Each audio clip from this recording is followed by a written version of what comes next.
Hello YouTube, I'm back. I thought I'd make a little update of this Suzuki Inazuma 250. As said before, this is a 2016 blue and white. I think it's the last colours they did before they stopped making it, because the newer model now is the GSX R 250 with the same engine, same chassis I believe, it's just different body, etc. Yes, I thought I was a little bit harsh on this bike last video I did with the weight. Let's just get this right. It's still a light bike, but it's heavier a little for 250. But I'm comparing this to a Ninja 250 R Kawasaki. So I thought I'd go into a bit more details. Firstly, what I'm not really keen on, maybe everybody thinks the same, is that front mudguard. It's very big. Looks okay from the side,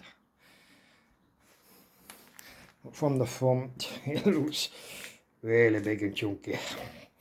So what I'm thinking about chopping it down, chopping it down to about here.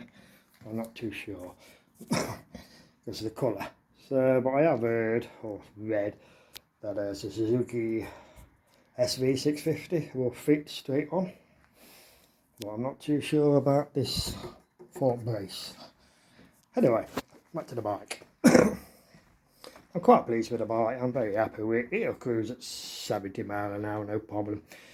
The reason I did buy it is for that. It's a commuter bike, good on petrol, really good. I think I'm getting around about 65, 70 for a gallon. I haven't really checked it properly. I haven't had the bike that long. I think I've had it now 4 months. I haven't really used it because here in the UK the weather's a bit crap. And as you can see, this bike has probably never seen rain in its life. Not a single bit of dust or muck on it or road grime. But I do look after my bikes. Right, let's go into details. What I do like about it is the wire quality. It actually smooth as butter, as they say. Hardly any vibration, even at high revs at 10,000, 11,000, 10,000. Yeah, a little bit, but nothing compared to the old bikes I've had in the past, especially being a twin cylinder. Right, more detail. What I do like about it is the seat. Very comfy, you can sit on that all day. Got nice grab rails. I've had a good passenger on it before and they said it was very comfy. Very relaxing ride, hardly feel the bumps because the suspension is very soft. But not too soft where it, it doesn't handle very good. But it handles the potholes, stuff like that, very good. Yeah, I think this is probably the smoothest bike I've had. Because I normally have sports bike and they hit a pothole, you know about it. The suspension's so hard. Might be great for the angling, but not so good for the comfort. Another big thing about this is this back mudguard. I've seen a lot of people chop them down, but I used to have other bikes with tail tiders on it. Look good, but if you go out in the rain, trust me, they're useless. You get all the mud around the back, even on your coat, depending on which bike you got. So I'll just go into a bit more detail. It's got I think it's old school styling at the back. It reminds me of a bandit. Yeah, very banditish. Yeah, it's got data tag. So basically this is your key lock. There's not much under here, I will show you. Well, it's quite easy to take off.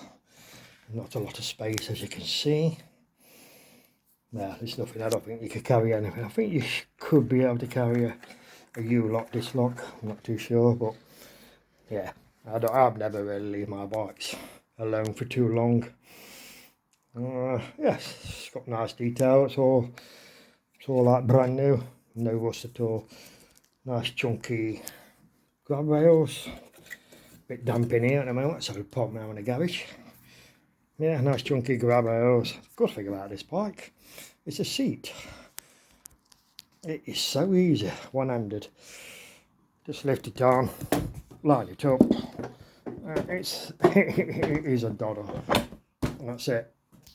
I think that's the easiest seat I've ever had in my life to put back on.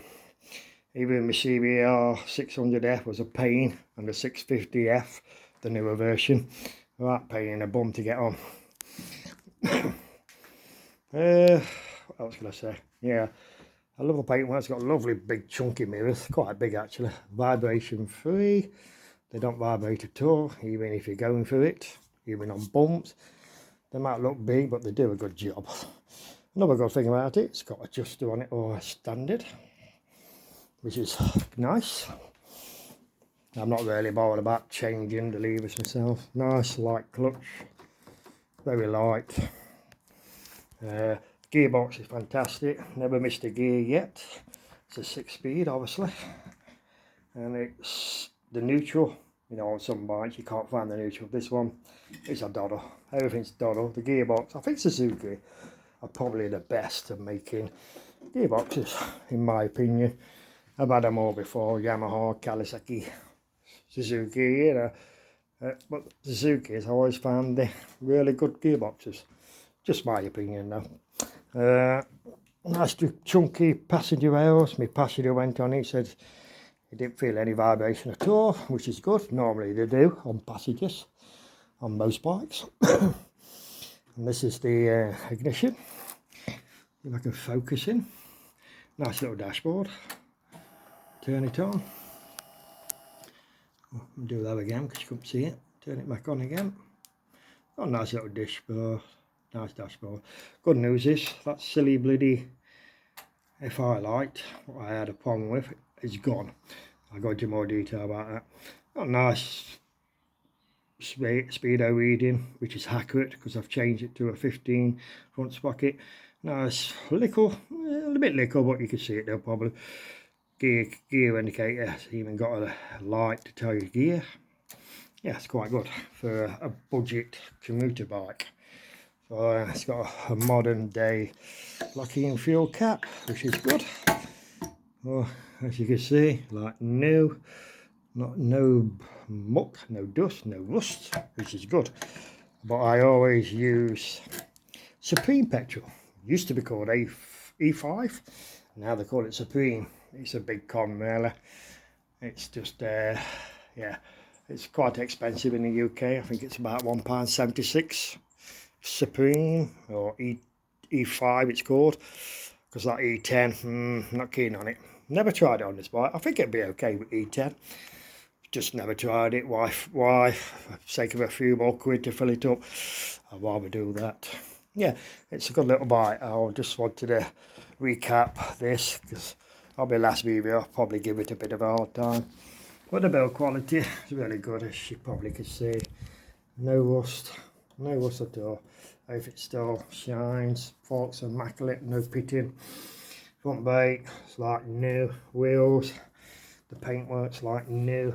Even a frame, because on the Suzuki's, I know on my Suzuki Bandit 650, it had a very similar kind of edge and down bars here, what joined up.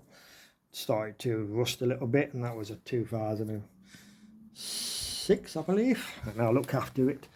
And I always use DW40 on the paintwork, especially in the winter time. Just gives that a little bit of protection. A little update, I will put my exhaust back on, the Blair Black Widows, because I can definitely tell a hell of a lot heavier with these original ones on. I think I've said before, these, I weighed them on a whale scale with the whole lot, exhaust system, both pipes. This is really in good condition. Really good condition. Normally there's a lot there, but I don't think this bike's ever been used in winter. I was saying that weighs 15 pounds. The Black Widows it's just under 5, so you're saving 10 pounds there already. And I could tell you could tell the difference straight away. Even putting it on the main stand, you can tell. Only negative with that, if you do change the exhaust, so this main stand was designed to fit here, so you can put it on. So if you take this one off, you can imagine this one sticks out quite a bit, which looks a bit weird.